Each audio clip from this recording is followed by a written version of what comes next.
Good day mga pards! So for today's video ay nandito tayo ngayon sa Ayala Pilis para mag food trip ng malala. At alam nyo guys, Prime Steakhouse nga pala yung pangalan ng pupuntahan natin. At for only 999 lang, unlimited na ang steaks nila rito. May thick-cut New York strips, may T-bone steaks, may ribeye steak, may Salisbury steak, may flat iron steak, at salpicao. At guys, may kasama pang dalawang unlimited na side dish yan na marami kang pagpipilian. Pero wag kang mag-alala kung mahina kang kumain gaya ni ate ay mag-a-la carte ka na lang. So ang in-order niya ay Wagyu Cube. So ito ay 499. And guys, pag tinikman mo grabe, sobrang sarap at sobrang lambot.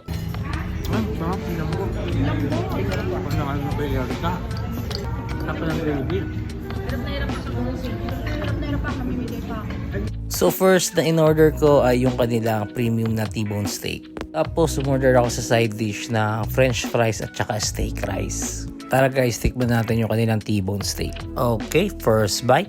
Sa gravy wala akong masabi, masarap din naman talaga. Pero yung steak, medyo pagkain na may konting laban siya. Pero saktong-sakto lang yung pagkalambot din ng T-bone steak. Hindi siya masyadong matigas, hindi rin masyadong malambot. Sakto lang. Gusto kong part dito is yung medyo litid-litid. Yung steak rice nila, grabe, wala akong masabi. Solid din, masarap din.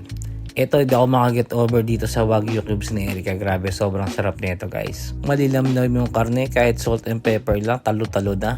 Ayan, so ubusin muna natin tong unang order natin. So tinulungan ko rin si madam na ubusin yung Wagyu Cubes niya. So mabilis lang talaga siya mabusog. So after niya maubos yung kanyang pagkain, tamang kwento na lang siya sa amin.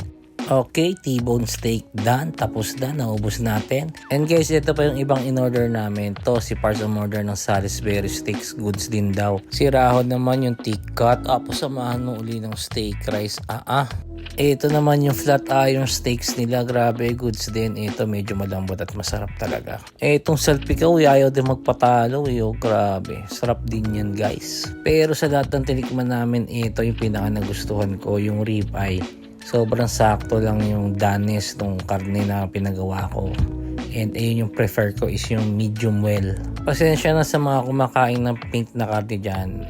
Ako hindi ako masyadong fan nun. Pero ayan, pag ganito yung steak ko, grabe mauubos ko yan. Kulang pa nga sa akin So enjoy na enjoy ko kapag ganito kaayos yung pagkaluto dun sa steak mo. So eto, papakita natin kung gaano kasarap yung kanilang steak. Ayan. So hindi pa siya masyadong raw, hindi rin masyadong luto. Sakto lang. Medium well ang tawag. So ayan guys, hindi ko na video lahat yung mga kinain namin. Pero guys, sobrang sulit at sobrang enjoy dito kumain sa may Prime Steakhouse. And